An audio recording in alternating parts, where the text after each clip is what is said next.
الله الرحمن الرحيم الحمد لله وحده والصلاة والسلام على من لا نبي بعده أما بعد فأعوذ بالله من الشيطان الرجيم بسم الله الرحمن الرحيم يا أيها الذين آمنوا اتقوا الله وكونوا مع الصادقين قال النبي صلى الله عليه وسلم لا يؤمن أحدكم حتى يكون هواه تبعا لما جئت به أو كما قال النبي عليه الصلاة والسلام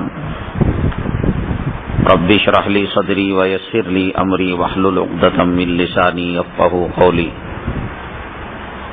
اللهم صل على سيدنا مولانا محمد في أول وأوسط وآخر كلامنا. معزز سامعین کرام،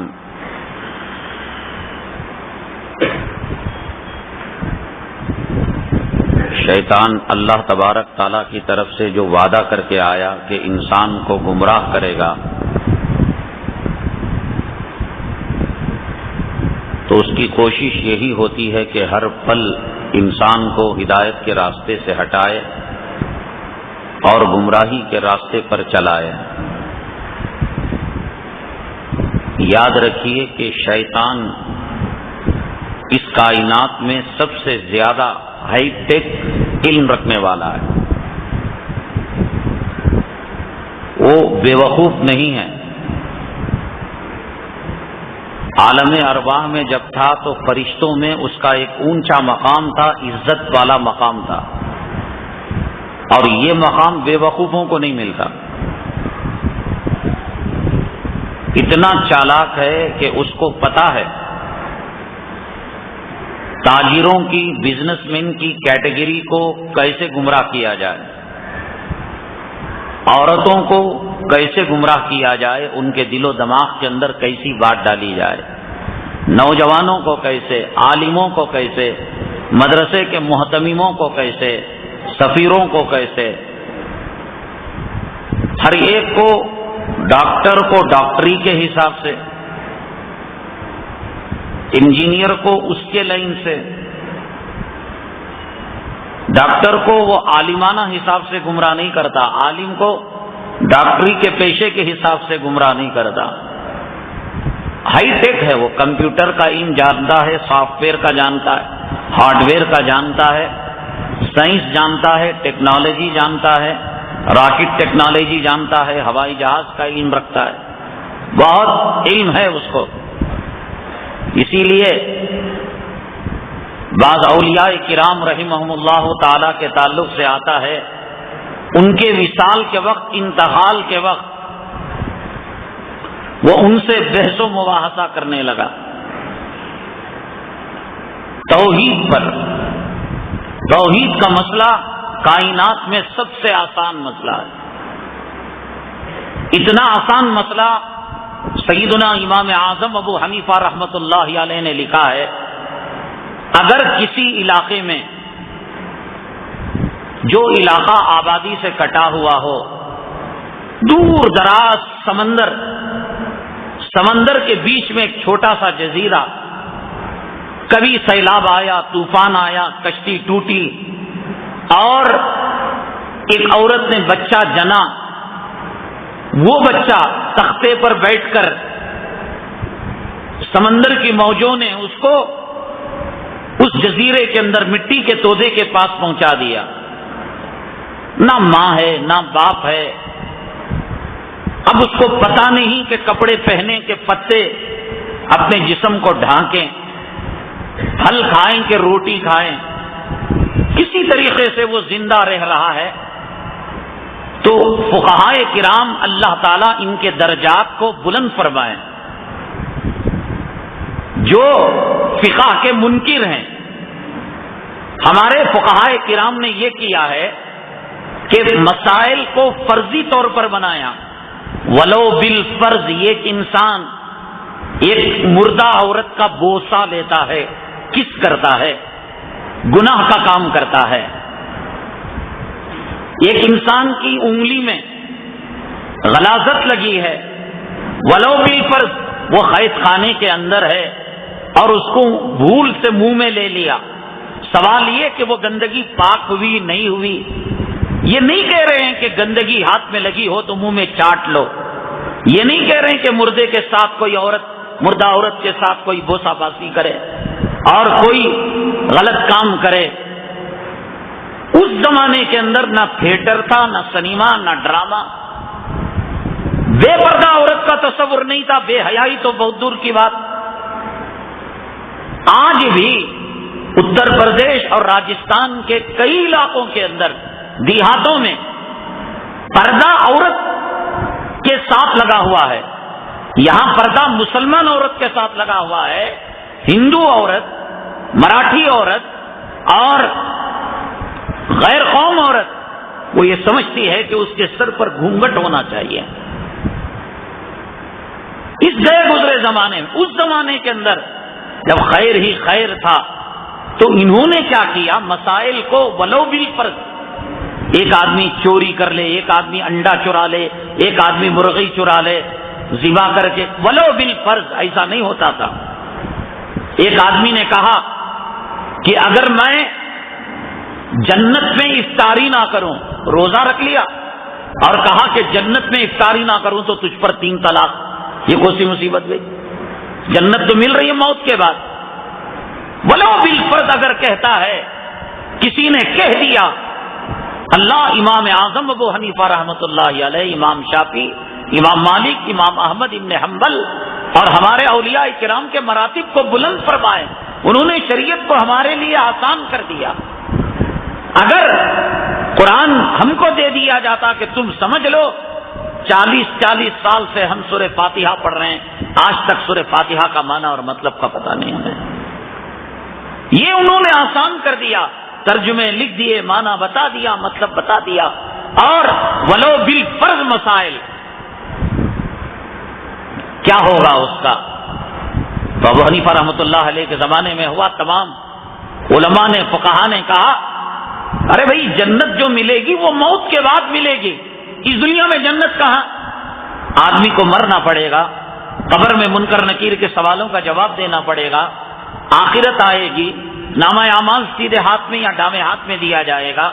اگر ڈامے ہاتھ میں دیا جائے گا، جہنم میں اپنے گناہوں کے مطابق وہ عذاب کو بھگتے گا اور پھر دھل کر خدا جانے کب جنت میں جائے گا. تب تک بیوی کہاں رہے گی اس کی؟ موت کے ساتھ میاں بیوی کا رشتہ ختم ہو جاتا ہے. شوہر ایک مرد 4 بیویوں کو رکھ سکتا ہے، تو ایک بیوی کا انتقال فجر میں ہوا تو اشراق میں یہ 4تھا نکاح کر سکتا ہے. خالی ہو گئی وہ سیٹ، موت سے میاں بیوی کے درمیان تفریق ہو جاتی. البتہ عورت کا نکاح اپنے خامن کے ساتھ 4 مہینے 10 دن لگا رہتا ہے. اسی لیے عورت دوران عدت نکاح کا نہ پیغام لے سکتی ہے، نہ دے سکتی ہے، نہ نکاح کر سکتی ہے، اس لیے کہ وہ اس کی بیوی ہے، ابھی مرے ہوئے کی بیوی ہے. خدا نہ کرے کہ اگر وہ کوما میں گیا تھا اور اس کو خبر میں ڈال دیا گیا، خدا نہ کرے گھوسوں نے، چوہوں نے وہاں کھڈا کھودا، کومے سے پھر وہ دوبارہ آ گیا اور پھر کفن پھاڑ کر آ گیا، اب اس نے نکاح کر لیا، تو ظاہر سی بات ہے کہ ایک بیوی 2 مردوں کی نہیں ہو سکتی. لیکن وہ طلاق تو دے سکتا ہے، یہی معاملہ اگر عورت کے ساتھ ہو. تو اس لیے بڑی دور کی سوچتے تھے ہمارے فقہائے کرام. اس زمانے میں راکٹ نہیں تھا، ہوائی جہاز نہیں تھی، ٹرین نہیں، لیکن پھر بھی فقہ کی کتابوں کے اندر اس ہندوستان کے اندر جو بادشاہ گزرے ہیں ان میں بڑے اولیاء بادشاہ گزرے ہیں. کئی اولیاء، اس میں اورنگزیب عالمگیر رحمت اللہ علیہ. کسی بھی انسان کی نیکی قبول ہوئی نہ ہوئی، یہ اس کی نشانی ہے کہ میں نے جو مسجد باندھی تھی کیا وہ مسجد باقی ہے؟ اگر باقی ہے اللہ کے یہاں میری نیکی قبول ہو گئی. میں نے جو مدرسہ کھولا تھا وہ مدرسہ باقی ہے، چل رہا ہے، اللہ کے یہاں وہ نیکی قبول ہو گئی. دارالعلوم دیوبند کو جن اکابرین نے قائم کیا تھا اللہ نے ان کو قبول کر لیا. آج اس کا حرم، آج اس کا فیض حرم مکی کے اندر بھی ہے، حرم مدنی کے اندر بھی ہے، مکہ مکرمہ میں، مدینہ طیبہ میں دارالعلوم دیوبند کے فضلاء خدمات انجام دے رہے ہیں، قبول ہو گئی نیکی۔ شاہ جہاں کی نیکیوں کو اللہ نے قبول کر لیا۔ شاہ جہاں کی مسجد دلی کی جامع مسجد ہے، لاکھوں لوگ نماز پڑھتے ہیں۔ لاہور کے اندر شاہ جہانی مسجد، اور اپنے بیٹے عالمگیر کو انہوں نے عالم بنایا، اور جب عالم بنایا بادشاہ، تو جب سند دستار عالمگیر رحمت اللہ علیہ کے سر پر باندھی جا رہی تھی، شاہ جہاں خود مدرسے کو گئے، اور پورا راستہ دائیں بائیں جتنے گاؤں آتے، جتنے قبیلے سونا دے رہے ہیں، چاندی دے رہے ہیں، اس خوشی میں کہ اللہ نے میرے گھر کے اندر ایک علم کے چراغ کو روشن کر دیا، ایک نبوت کی شمع کو اللہ نے روشن کر دیا۔ عالمگیر رحمت اللہ علیہ سے بادشاہ نے پوچھا، باپ نے پوچھا، خوش ہو تم؟ بڑے چالاک تھے، وہ تو عالم تھے۔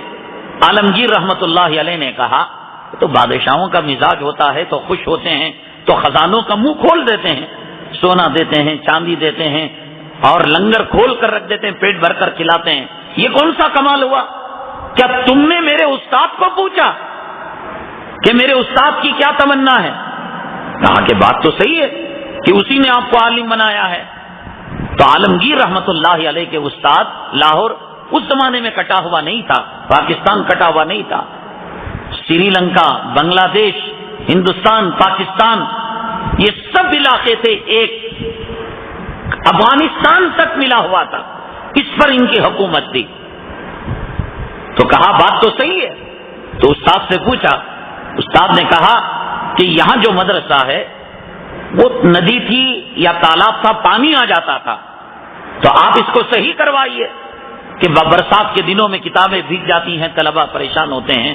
تو چنانچہ شاہ جہاں نے وہاں پر ایک مسجد قائم کی، مدرسے کی، اور پھر یہاں کئی مسجدیں انہوں نے قائم کی۔ اس کا مطلب یہ کہ اللہ نے ان کی نیکیوں کو قبول کر لیا، وہ مدرسہ بھی قائم ہے اور یہاں شاہ جہاں کی مسجدیں بھی قائم ہیں۔ عالمگیر رحمت اللہ علیہ نے ہندوستان اور دنیا بھر کے 500 علماء کرام کو رکھ کر ایک فتاوا کو مرتب کیا۔ کون آواز کم کرتا بھیا؟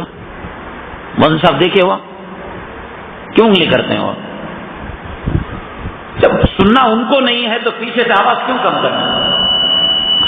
500 جید علماء کرام کو رکھ کر اب اس کو بڑھا دیا، فتاوا عالمگیری کو مرتب کیا۔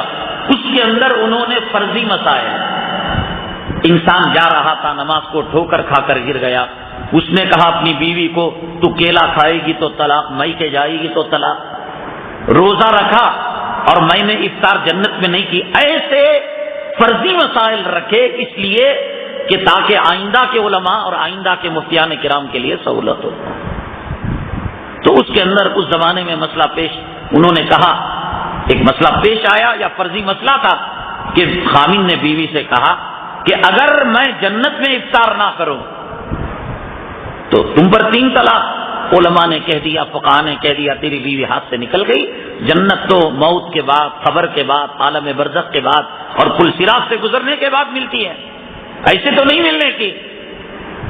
سیدنا امام اعظم ابو حنیفہ رحمۃ اللہ علیہ نے فرمایا تیری بیوی حلال ہے، شرط یہ ہے مسجد نبوی کے ریاض الجنہ میں جا کر تو بیٹھ کر افطاری کر لے۔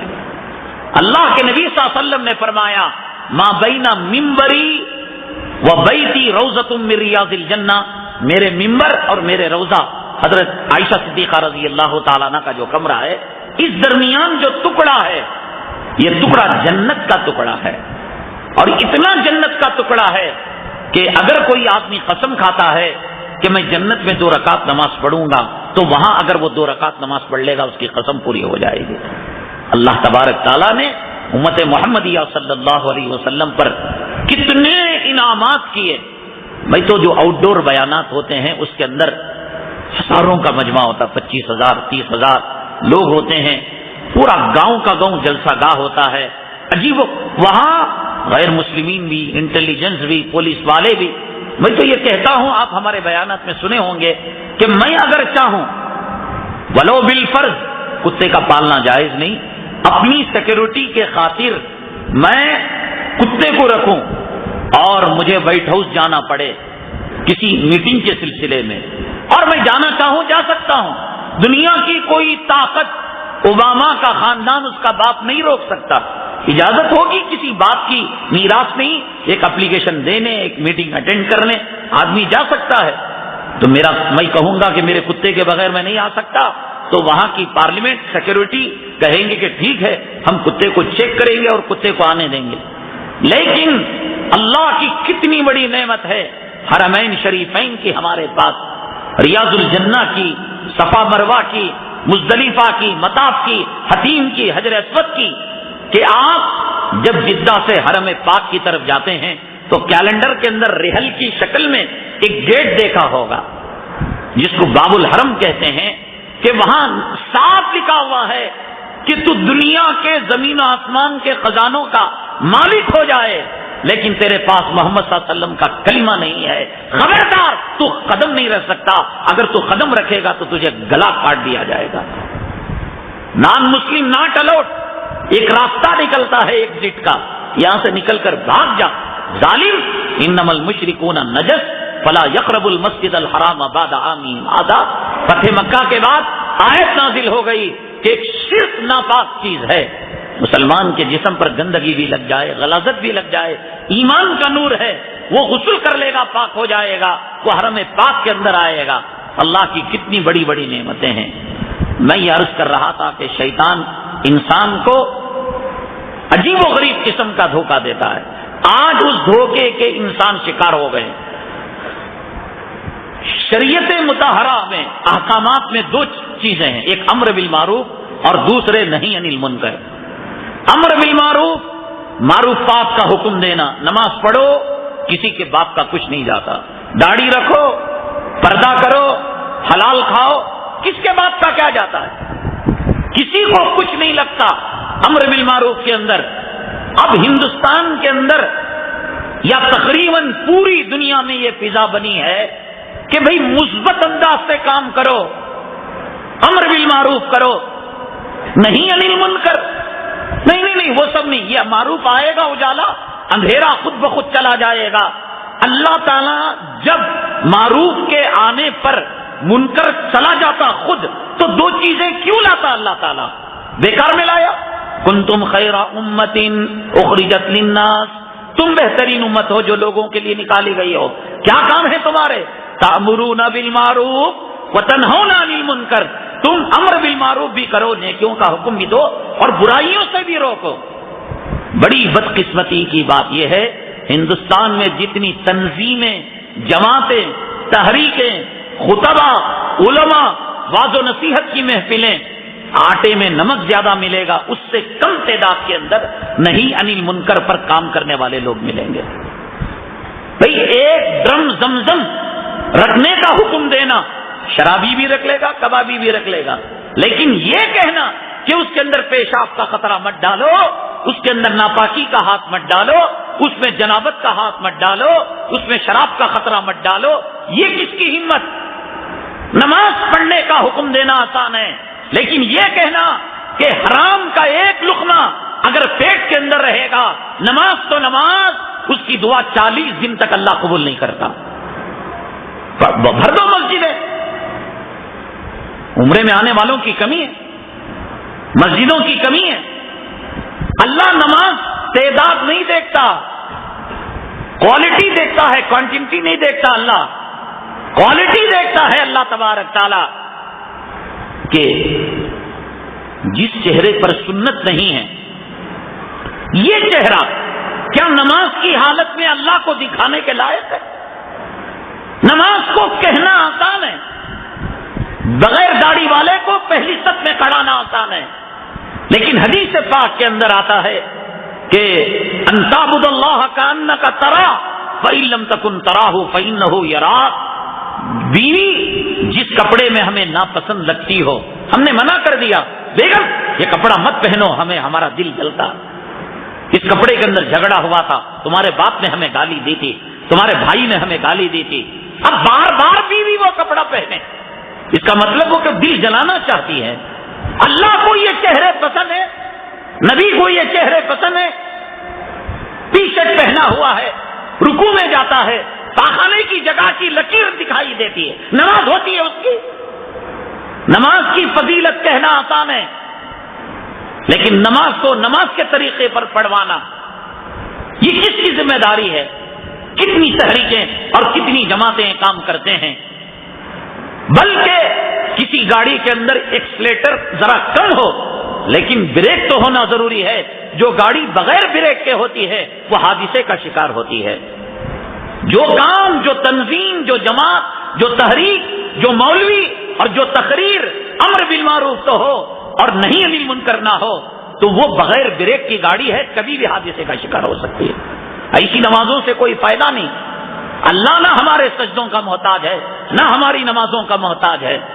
کبھی اللہ نے کہا کہ تم نماز پڑھو ہمارا پیٹ بھرے گا, اور نماز نہ پڑھو تو ہم بھوکے رہ جائیں گے. پڑھو, صحیح طریقے سے پڑھو, نہیں انل منکر کرو. مسجد کے آداب کیا ہیں, نماز کے آداب کیا ہیں. جو کپڑا پہنا ہوں اس کپڑے سے میرا رب راضی بھی ہوتا ہے, ناراض ہوتا ہے. ہاف آستین پہن کے آ گئے, ٹی شرٹ پہن کے آ گئے, اتنی ٹائٹ پیانٹ, سامنے کا پورا جغرافیہ, پاخانے کی پوری لکیر, پاخانے کی جگہ کا نقشہ, یہ اللہ کے گھر کا ادب ہے. اسکول جانے والا بچہ بوٹ پر پالش نہ ہو, اسکول کے اندر ایڈمیشن نہیں ہو سکتا. گیٹ پر واچ مین بھگا دیتا ہے. بوٹ پر پالش نہ ہو, چارانے کی پالش نہ ہو. احکم الحاکمین کا دربار, اور اللہ نے کہا یا بنی آدم خذوا زینتکم عند کل مسجد, اے بنو آدم مسجد کو آؤ تو بن سور کر آؤ. صرف ایک ہے صلاۃ الاستسقاء, کہ بارش کم ہو گئی, بارش رک گئی, تو تب اس وقت یہ حکم ہے.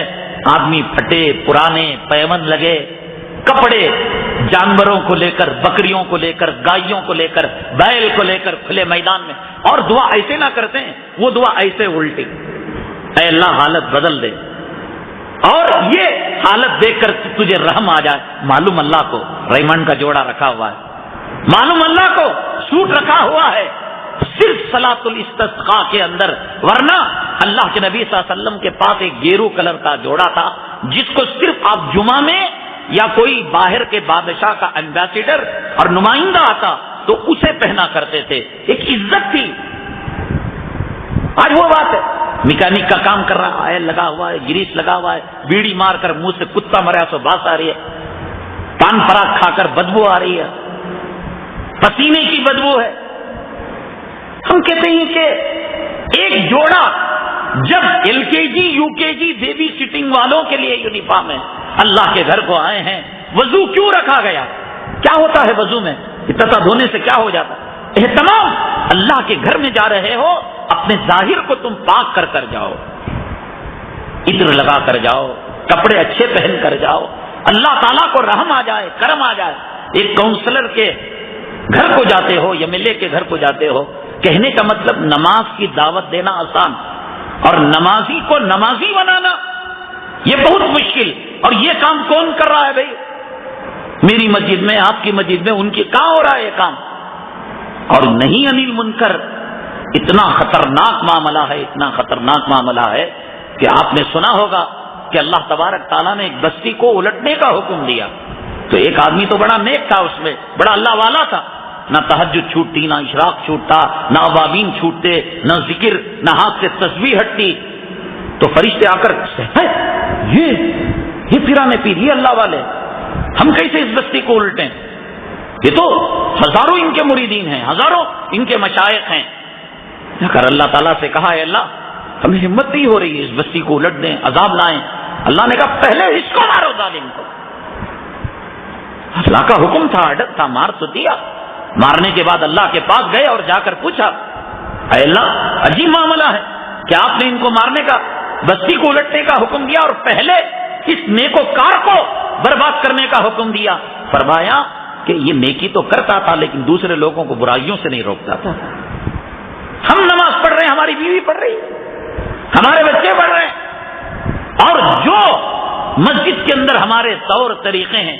میں نے بتایا کہ چیئر پر نماز آج جس حالت میں پڑھی جا رہی ہے 99% مسئلہ کہتا ہے کہ شریعت اس کی اجازت نہیں دیتی. اور عیسائیوں نے مسجدوں کو چرچوں کا ماحول دے رکھا ہے. بغیر ٹوپی کے کتنے افراد آتے ہیں. نماز کو نماز بنانے کی بات کرنا، مسلمان کو مسلمان بنانے کی بات کرنا. اس لیے ہم جہاں جاتے ہیں ہم نے ماحول دیکھ رکھا ہے. اب بیانات کیا ہیں؟ ہوائی فائرنگ ہے. بیان بھی ہو جائے اور کسی کے دل کو لگے بھی نہیں، کسی کے دل کو چبھے بھی نہیں. میں سود کھاؤں، مولوی ایسے انداز میں اس کے اوپر لیپا پوتی کر کر مزین کر کر بات کہے کہ سود حرام ہے، ناجائز ہے، تو میں آمین کہوں، مجھے برا نہ لگے. سورہ حجرات کے پہلے رکوع میں اللہ تعالیٰ نے ارشاد فرمایا حبب الیکم الایمان وزینہ فی قلوبکم وکرہ الیکم الکفر والفسوق والعصیان. یہ جو پنکھا چل رہا ہے، مائک چل رہا ہے، سنگل وائر سے نہیں چلتا، سنگل تار سے نہیں چلتا. نگیٹو پازیٹو مثبت منفی، ایک تار کٹ جائے گی اس کی فیوز اڑ جائے گا. یہ پنکھا نہیں چل سکتا، لائٹ نہیں چل سکتا. یہ ایمان کی جو گاڑی چلے گی بیٹری، یہ نگیٹو پازیٹو حب ایمان اور کراہیت کفر کے ساتھ. میں صرف ایمان کو پسند کرتا ہوں، اس سے کام نہیں چلتا جب تک کہ کفر اور کفریات سے نفرت دل کے اندر نہ ہو. یہ دونوں ملیں گے. مجھے نماز سے محبت ہے تو بے نمازی سے چڑ ہے. مجھے قرآن سے محبت ہے تو قرآن کے مخالف بائبل، گیتا، وید جو آسمانی کتابیں کہہ کر قرآن سے مقابلہ کر رہے، مجھے چڑ ہے. مجھے داڑھی سے محبت ہے تو داڑھی مڈے سے چڑ ہے. مجھے پردے سے محبت ہے تو بے پردہ عورت میرے دل میں چبھتی ہے. مجھے مسجدوں سے محبت ہے تو مسجد کے خلاف جو غیر اللہ کے معبد خانے ہیں ان کو دیکھ کر میرا دل کڑتا ہے کہ کب یہ ختم ہوں گے اور کب یہاں توحید کا نغمہ جگے گا. ہماری فلائٹ جب لینڈ کرتی ان کو جگہ دو گے. مسجدوں کے مینارے نظر آتے ہیں، گنبد نظر آتے ہیں، بے ساختہ دل خوش ہوتا ہے. سبحان اللہ، الحمدللہ کہ دیکھو فضا سے مسجد کا منظر دکھائی دے رہا ہے. اور جہاں غیر اللہ کی گھنٹیاں، غیر اللہ کی پرستش کے اڈے، سوچتے ہیں اللہ ہم اتنے بزدل اور ہجڑے ہو چکے ہیں، ہم اتنے ناکام ہو چکے ہیں کہ تیری دھرتی پر، تیری فضاؤں میں تیرا کھا کر، تیرا پی کر یہ غیر کا نام لے رہے ہیں اور ہم کچھ نہیں کر پا رہے. یہ جب تک جذبہ نہیں ہوگا اس وقت تک ایمان مکمل نہیں ہوگا. ہم ون وے ٹرافک پر چلنا چاہتے ہیں. نماز پڑھ لی، ہاں بھائی بس دنیا بھاڑ میں جائے. روزہ رکھ لیا، دنیا بھاڑ میں جائے. خطیب حضرات کو جمعہ کے کمیٹی والے تاکید کرتے ہیں حضرت مثبت پہلو میں کہو، پازیٹو پہلو میں کہو، نگیٹو میں وہ سب بولنے کی ضرورت نہیں. اور جب تک یہ دونوں چیزیں نہیں ہوں گی، قرآن نے کہا حبب الیکم الایمان وزینہ، حضرت فضائل اعمال کے اندر ہے واقعہ. امی جان عائشہ صدیقہ رضی اللہ تعالیٰ عنہ، ان کے رشتہ دار غالباً بھانجے ایک بات ایسی کہہ دی جو بظاہر شریعت کے خلاف تھی. تو امی جان عائشہ صدیقہ رضی اللہ تعالیٰ عنہ نے کہا اب تیرے منہ نہیں لگوں گی میں. نفرت، ان کو حکمت معلوم تھی، مصلحت معلوم تھی، تقریر کرنا آتا تھا، لیکن اب اس وقت اس بات کی ضرورت تھی کہ وہ سدھر سکتا ہے تو اس بات سے سدھر سکتا ہے کہ میں اس کا بائیکاٹ کروں، میں اس سے قطع کلامی کروں. غزوہ تبوک کے موقع پر صحابہ الگ ہو گئے تھے. اللہ کے نبی صلی اللہ علیہ وسلم نے سوشل بائیکاٹ کیا نہیں کیا؟ تقریر ہو سکتی تھی، قرآن کا بیان ہو سکتا تھا، لیکن کہا کسی کو سلام کلام کرنے کی ضرورت نہیں، بات کرنے کی ضرورت نہیں. اور پھر ایک صحابی جو ضعیف تھے، جو ان کی بیوی ان کی خدمت کرتی تھی، اب کہا کہ تم اپنی بیوی کو بھی الگ کر دو. جہاں امر بالمعروف سے کام چلتا ہے وہاں امر بالمعروف کو کام میں لایا جائے گا، اور جہاں نہیں انل منکر سے تو وہاں نہیں انل منکر کو، اور جہاں دونوں کی آمیزش ہوگی وہاں دونوں کو لانا ضروری ہے، امر بالمعروف اور نہیں انل منکر. اسی کا تذکرہ کائنات کے اندر اللہ کے بعد سب سے بڑی ہستی کون سی؟ جناب محمد رسول اللہ صلی اللہ علیہ وسلم. پوری دنیا کا اپنے تو اپنے غیروں کا بھی اس پر اقرار ہے. جو آپ کو دہشت گرد، آپ کی کارٹون کی فلم اور آپ کا انٹرنیٹ کے اندر وہ خاکہ کہ سر پر پگڑی ہے، پگڑی کے اندر بم رکھا ہوا ہے، الیاذ باللہ سامنے عورت بیٹھی ہوئی ہے، عورت کی طرف ہاتھ بڑھا رہے ہیں، خدا غارت کرے ان ہاتھوں کو. لیکن وہ بھی مانتے ہیں اللہ کے بعد اس دھرتی میں پوری مخلوق میں سب سے اونچا مقام جناب محمد رسول اللہ صلی اللہ علیہ وسلم کا. لیکن سورہ عبسہ وتولی ان جاءہ الاعمی، یہ کھول کر دیکھو، آپ اس کا معنی دیکھو، مطلب دیکھو کہ ایک اندھے آپ سے کوئی مسئلہ پوچھنے کے لیے آتے ہیں. اس وقت کفار مشرکین کے بڑے بڑے لیڈر، کیا اڈوانی ہوگا، کیا ٹھاکرے ہوگا، کیا بش ہوگا، کیا اوباما ہوگا، کیا ٹونی بلیر ہوگا، وہ تو اس زمانے کے اس سے بڑے لیڈر تھے. بڑی اہم کانفرنس چل رہی تھی، بیچارے اندھے تھے، نابینا تھے، لاٹھی کھٹکھٹا کر کھٹ کھٹ کھٹ کھٹ کھٹ پہنچ گئے. السلام علیکم. اللہ کے نبی نے سلام کا جواب نہیں دیا. سوچا یہ تو اپنا ہے، کبھی بھی اس سے نمٹ لے سکتے ہیں. اب تو اوباما ہے، ٹونی بلیر ہے، بش ہے، ٹھاکرے ہے، اڈوانی ہے، یہ لوگ ایمان لے آئیں گے تو ان کے پیچھے ایک نسل، ایک ملک ایمان لے آئے گا. لیکن نہیں انیل منکر کیا ہوتا ہے. اللہ تعالیٰ نے رسول اللہ صلی اللہ علیہ وسلم کے ساتھ کیا معاملہ کیا، اس کی تفسیر ہم انشاءاللہ اگلے جمعرات کریں گے. کئی سوالات ہیں. اس میں پہلا سوال یہ ہے کہ امام صاحب کو کتنی لمبی نماز پڑھانی چاہیے. ارے جب اس شریعت مطہرہ کے اندر پیشاب پاخانہ کرنے کا طریقہ بتایا گیا تو اللہ کے نبی صلی اللہ علیہ وسلم جو امامت فرمایا کرتے تھے، اس امامت کے میجر اصولوں کو دیکھ کر، آپ کے زیادہ عمل کو دیکھ کر فقہاء کرام نے کلام پاک کی تقسیم کی ہے. ایک کو کہا ہے طوال مفصل، 26ویں پارے میں سورہ حجرات ہے، وہاں سے لے کر سورہ بروج تک طوال مفصل یعنی لمبی لمبی صورتیں، پہلے اسے سمجھو. اور اس کے بعد اوساط مفصل، سورہ بروج سے لے کر لم یکن تک جو صورتیں ہیں اس کو اوساط مفصل کہتے ہیں. اور لم یکن سے لے کر من الجنۃ والناس سورہ ناس تک ہے اسے قصار مفصل. چھوٹی صورتیں، درمیانی صورتیں اور بڑی صورتیں. بڑی صورت سورہ حجرات سے بروج تک، میڈیم صورت سورہ بروج سے لے کر لم یکن تک، اور لم یکن سے ناس تک چھوٹی صورتیں. اس کو 5 نمازوں میں رسول اللہ صلی اللہ علیہ وسلم کے عمل سے تقسیم کیا گیا. فجر کی نماز کے اندر طوال مفصل سورہ حجرات سے لے کر سورہ بروج تک یا تو یہ صورتیں پڑھی جائیں یا اتنی صورت کی آیتیں سورہ طٰہٰ سے، سورہ مریم سے، سورہ بقرہ سے اتنی لمبی رکعتیں پڑھی جائیں. اور ظہر میں، عصر میں، عشاء میں اوساط مفصل درمیانی صورتیں پڑھی جائیں. اور مغرب کے اندر قصار مفصل الم تری کیف اور اذا زلزلت الارض اور لیلا فی قریش، یہ جو ترتیب ہے یہ سنت ہے.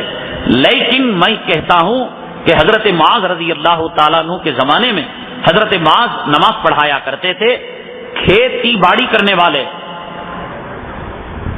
جب لوٹتے عشاء کی نماز کے اندر بڑی لمبی نماز پڑھتے ہو تو صحابہ کرام نے 1 دن کہا، 2 دن کہا، اے معاذ تم نماز پڑھاتے ہو، بڑی لمبی پڑھاتے ہو، ہم لوگ جو ہے کسانی کرنے والے لوگ ہیں، پیشہ ور لوگ ہیں، پیروں میں درد ہوتا ہے، چکر آتی ہے.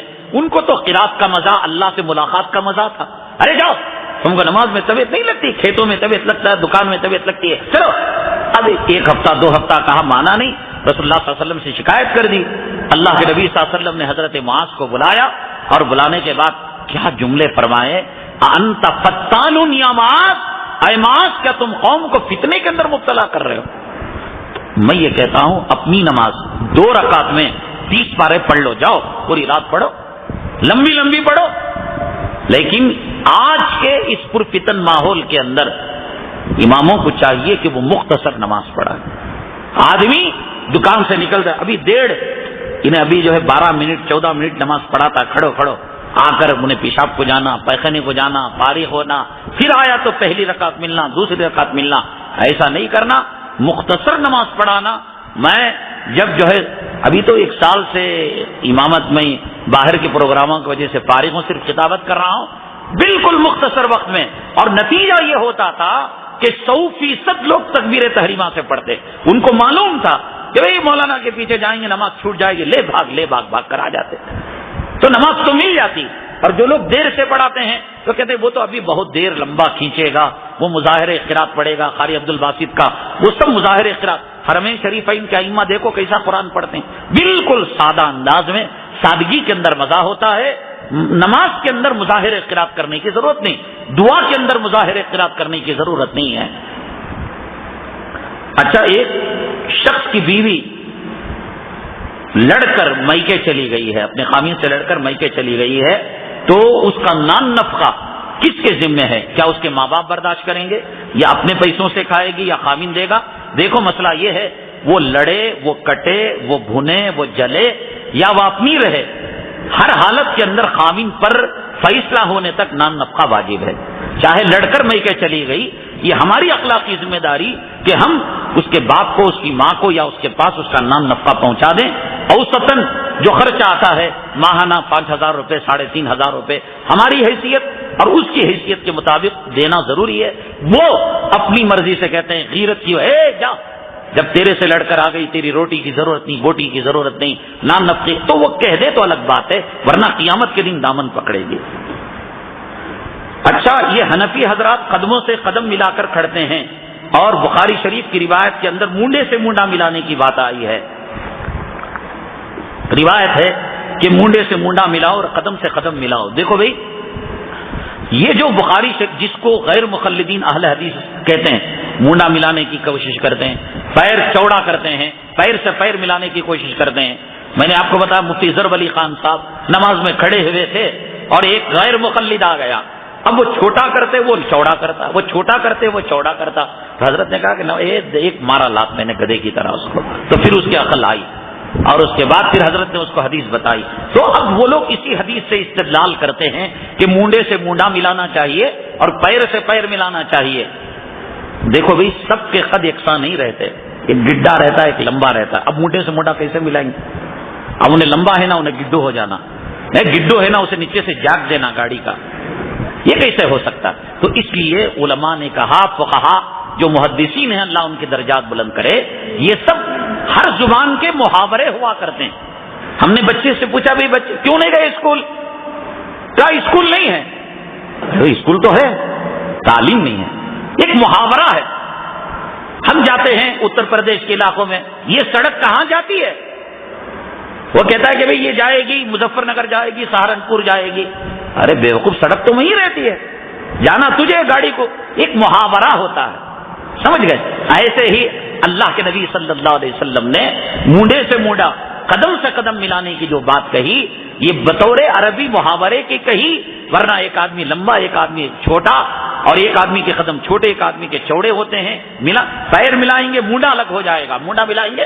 اس سے مطلب صفوں میں گیپ مت رکھو, صفوں کو پر کر کر رکھو, پاؤں چوڑے کرنے کی کوئی ضرورت نہیں.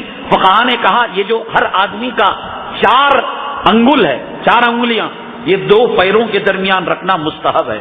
اس سے زیادہ رکھنا یہ بھی خلاف سنت ہے.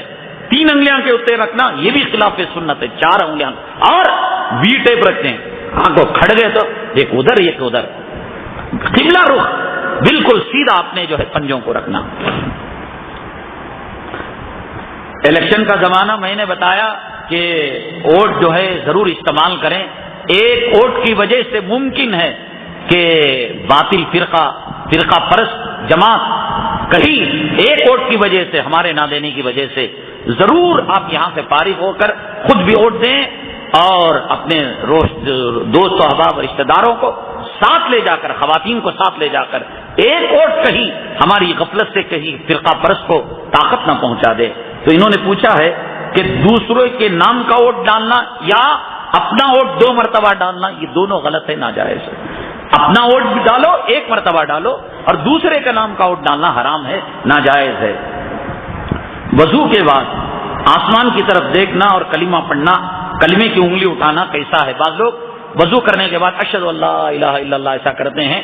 اصل میں دونوں قسم کے قول ہیں, جو کرتے ہیں وہ غلط نہیں ہیں. دونوں قول فقہا نے فقہ کی کتابوں میں لکھا ہے, لیکن حضرت مولانا مفتی محمود الحسن صاحب رحمۃ اللہ علیہ اور ہمارے اکابرین نے جو آخری فیصلہ دیا ہے کہ نہیں, ایسا نہیں کرنا چاہیے, کلمہ شہادت پڑھنا چاہیے, لیکن آسمان کی طرف دیکھنا اور انگلی اٹھانا یہ صحیح نہیں ہے. ایک بورویل ہے یا ایک کنواں ہے، بوڑی ہے، اس کے اندر گھوس مر کر پڑ گئی، کوئی گندگی پڑ گئی یا گوبر پڑ گیا، کیسے پاک کریں گے؟ نکالے جیسا پانی آتا رہتا ہے۔ تو کہا اتنا پانی آپ مشین سے اس سے نکالیں، مشین نہیں، مشکی جیسے ڈولوں سے اتنا نکالے کہ آپ کو اطمینان ہو جائے کہ گندگی کا اثر چلا گیا۔ اور کسی پانی کو پاک پہچاننے کی 3 نشانیاں ہیں، اس کا رنگ، اس کا بو اور اس کا ذائقہ نہ بدلا ہوا ہو۔ اس کو نکالنے کے بعد اس پاخانے کا، اس مری ہوئی گھوس کا بو، رنگ اور مزہ نہ بدلا ہوا ہے، تو اب ظاہر سی بات ہے یہ قیامت تک نکالیں گے، جھرے آتے رہیں گے، تو کیا کرے گا؟ اس لیے اتنی مقدار میں پانی نکال لینا کہ شرح صدر ہو جائے اور بقیہ پانی کے اندر رد و بدل نہ ہو۔ ایک وقت میں 1:30 بجے جماعت، 1 بجے اذان، رحمانیہ کی بھی ہوتی ہے، سبحانیہ کی بھی ہوتی ہے، فرقانیہ کی بھی ہوتی ہے، کس کا جواب دینا؟ تو جواب اذان کا بھی تو دیا جاتا ہے۔ اللہ اس سنت کو ہمیں زندہ کرنے کی توفیق نصیب فرمائے۔ اللہ کے نبی صلی اللہ علیہ وسلم نے فرمایا کہ مؤذن جب اذان دیتا ہے جتنی دور تک اس کی آواز جاتی ہے، اب مائک آ گیا 2 کلومیٹر جائے 5 کلومیٹر جائے تو اتنی دور کی چیزیں، شجر و حجر، پتھر، درخت، ہر چیز، پانی، وہ قیامت کے دن گواہی دیں گے کہ یہ اللہ کی توحید کی طرف بلاتا تھا۔ تو اب اذان تو ایک ہوگی، یہ فضیلت میں بھی چاہوں گا، یہ فضیلت آپ بھی چاہیں گے، عورت بھی چاہے گی، مرد بھی چاہے گا۔ ایک مسجد میں 100 مصلی ہیں، 100 اذان نہیں دے سکتے، تو اب اس کو فضیلت مل رہی ہے تو ہم کیوں محروم رہیں؟ تو اس لیے شریعت نے کہا تم کیوں محروم رہو گے؟ تم اذان کا جواب دو۔ کیسا جواب؟ پوری اذان سیم، حی علی الصلاۃ حی علی الفلاح میں لا حول ولا قوت الا باللہ العلی العظیم، اور فجر میں الصلاۃ خیر من النوم کے جواب میں صدقت وبررت ونطقت بالخیر۔ یہ یاد کرو اور یاد ہونے تک لکھ کر اس کو جواب دو، تو مؤذن کو جو اجر دیتے ہیں اللہ وہی اجر جواب دینے والے کو بھی دیتے ہیں۔ اللہ ہمیں سنت پر عمل کرنے دو۔ اب مسئلہ یہ، 1 بجے کئی مسجدوں میں اذان ہو رہی ہے، ہم جامع مسجد کے جواب دیں، بڑی مسجد کا، چھوٹی مسجد کا، محلے کا؟ تمام فقہ کی کتابوں میں لکھا ہوا ہے محلے کی مسجد کا حق زیادہ ہے، اس کی اذان کا جواب دو، دوسروں کی ضرورت نہیں۔ اور محلے کی مسجد کی اذان 1 بجے، 1:15 بجے اور ایک جگہ ہوئی، 1:30 بجے اور ایک ہوئی، اس کی ضرورت نہیں دینے کی، دے لیتا ہے کوئی بات نہیں، لیکن پوچھ نہیں ہوگی اور دینا ضروری بھی نہیں۔ اچھا، پوچھا ہے کہ خلا ہو جانے کے بعد مہر دے سکتے ہیں نہیں دے سکتے؟ خلا جو طلاق جو ہوتی ہے، طلاق سے اندر مہر واجب کرنا ضروری ہے، اور خلا کے اندر خلا ہوتا ہی خلا بالمال، طلاق مرد دیتا ہے اور خلا عورت لیتی ہے، تو عورت یہ کہتی ہے ظالم تو کنجوسی کی وجہ سے، بخالت کی وجہ سے مہر دینا پڑتا بول کر تو طلاق نہیں دے رہا ہے، چل میں مہر معاف کر دیتی ہوں اور تو جو ہے کم سے کم میرے خلا کو قبول کر لے۔ تو خلا کے اندر شوہر کو مہر دینے کی ضرورت نہیں، خلا کی وجہ سے مہر گر جاتا ہے۔ گرمی کے لیے راستوں میں چھت پر راتوں میں سونا کیسا ہے؟ بھائی فقہاء نے حدیث میں منع کیا گیا ہے کہ کھلی جگہ پر سونا، آدمی سو رہا ہے، لنگی اڑ گئی اس کی، بے پردہ ہو گیا، اور حدیث میں یہ بھی کہ اب سائنس نے اس چیز کی تحقیق کی ہے کہ ڈائریکٹ جو ہوا انسان کو لگتی ہے براہ راست آسمان سے آنے والی، اس سے انسان بیمار ہو جاتا ہے۔ کھلی جگہ چاہے چھت پر ہو یا راستوں پر پلنگ ڈال کر ہو، سونا مکروہ ہے، نہ سویا کوئی گناہ کا کام نہیں، لیکن حدیث کے اندر اس کی ممانعت ہے، تو لہذا آدمی آڑا یا ایک چادر آڑ کر لیا تو سو سکتا ہے، پردے کے اندر وہ سوئے۔ دل میں کچھ شرک کے الفاظ کا خیال پیدا ہوا، کیا اس کا گناہ ہے؟ دل میں جب تک وہ چیز پیدا ہوتی ہے گناہ نہیں، جب تک کہ زبان سے نہیں نکلتی، ورنہ آدمی جاتے جاتے کسی بھی گوری کو دیکھے گا، کہے گا دل میں نے نکاح کر لیا تو ہو جائے گا، اس کا باپ لٹ لے کر دوڑے گا۔ شکوک و شبہات دل میں الجھتے رہتے ہیں، اس کے لیے سب سے بڑی چیز یہ کہ کسی اللہ والے سے بیعت کریں، اپنے قلب کی اصلاح کریں اور اپنے قلب کی حالت ان کے سامنے رکھیں کہ اس قسم کی شکوک و شبہات کہ مجھ کو میری ماں نے پیدا کیا، میرے باپ نے پیدا کیا، ان کو ان کے بابا، ان کو آدم کو اللہ نے، تو پھر شیطان وہاں پر کوکی ڈالتا ہے اور کہتا اللہ کو کس نے پیدا کیا۔ تو یہ شکوک و شبہات جو پیدا ہوتے ہیں وہ شیطان کی طرف سے کسی اللہ والے کی صحبت میں رہے اور کسی بزرگ کے سائے میں رہے اور اس کے ویژن میں رہیں تو انشاءاللہ یہ بیماری دور ہوگی. اور جب تک کے لیے ہر فرض نماز کے بعد 100 مرتبہ لا حول ولا قوت الا باللہ العلی العظیم پڑھتے رہیں انشاءاللہ دل پاک ہو جائے گا اور شکوک و شبہات دل میں نہیں آئیں گے. الحمدللہ رب العالمین والصلاة والسلام علی سید المرسلین وعلی آلہ وصحبہ اجمعین.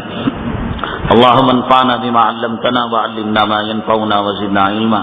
سبحان ربک رب العزة عما یصفون وسلام علی المرسلین والحمد للہ رب العالمین.